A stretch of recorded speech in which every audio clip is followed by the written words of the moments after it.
Bonjour. Aujourd'hui, Angélique propose de me faire découvrir les bords de la Marne et les fameuses guinguettes. Nous sommes donc à la station de Vélib et nous allons nous promener en vélo. Bonne balade. Pour vous présenter un reportage intéressant, je dois d'abord manier la caméra tout en conduisant le vélo. Comme vous le voyez, ce n'est pas une chose aisée. Prends tranquillement confiance, me disant que tout va bien aller. Comme de fait, tout ne va pas bien.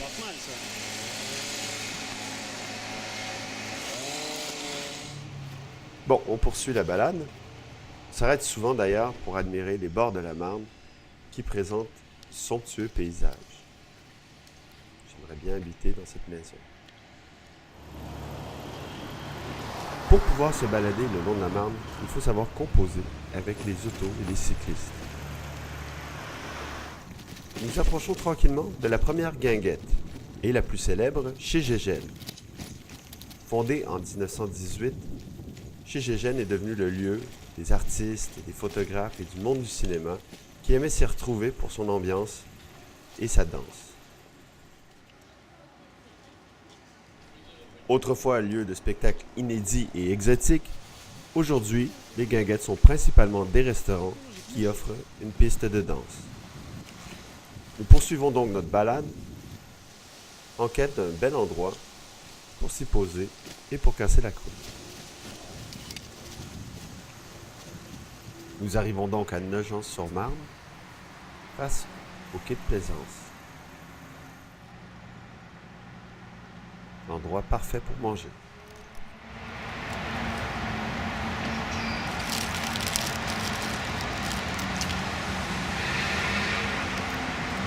La gastronomie française, vue par Nicolas Parcy.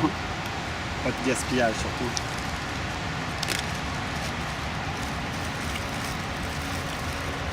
Ce qui est important en France, le fromage et le vin. Pendant notre repas, nous voyons de nombreux oiseaux, dont un cygne qui vient nous rendre visite dans l'espoir d'y trouver de la nourriture, puis qui est accompagné d'un deuxième.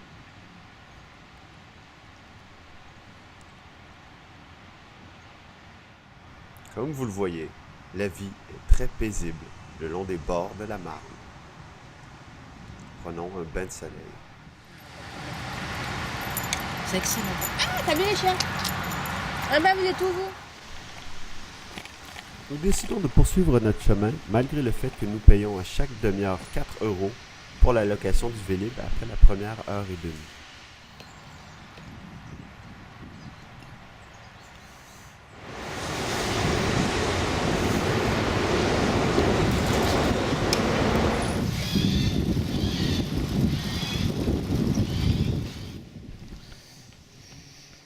La Marne est parsemée de petites îles le long du parcours. Les gens y traversent en chaloupe et y habitent.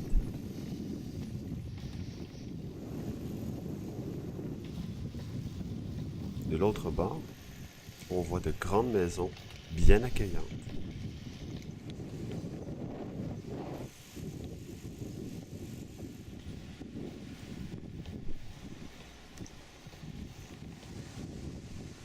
Nous voici maintenant à Neuilly-sur-Marne. Il est temps de revenir poser le Vélib. Le chemin du retour est tout aussi agréable. Nous avons traversé le pont et sommes de l'autre bord de la Marne. Je compose de mieux en mieux avec les rues étroites, les obstacles, et j'admire les paysages, dont ce saule pleureur. Toujours ces charmantes maisons, ces jolis arbres et de nombreux petits restaurants.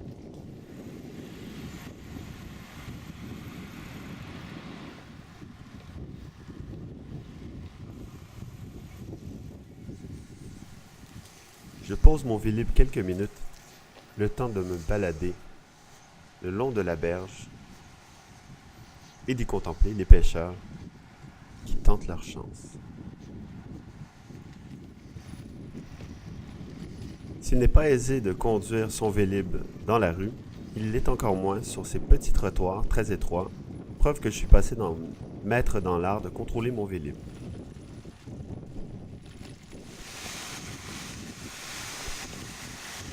En arrivant au port de Plaisance, nous sommes obligés de contourner les berges et nous trouvons une belle allée d'un charme fou. Nous approchons de notre point initial, c'est-à-dire Joinville-le-Pont. En soirée, des amis d'Angélique ont voulu inviter le petit Québécois à vivre une expérience tout à fait unique. Il se trouve qu'il y a un forum sur la BD croate à la Rotonde, place Stalingrad, et j'en fais partie. Je suis là pour admirer Gégène, le nouvel artiste de l'art croate de renommée internationale, qui nous propose une de ses compositions personnelles. Il joue en direct accompagné de 2 musiciens hors pair qui jouent parfois des morceaux un peu dissonants. Observons Gégène. Je vous souhaite une très belle soirée.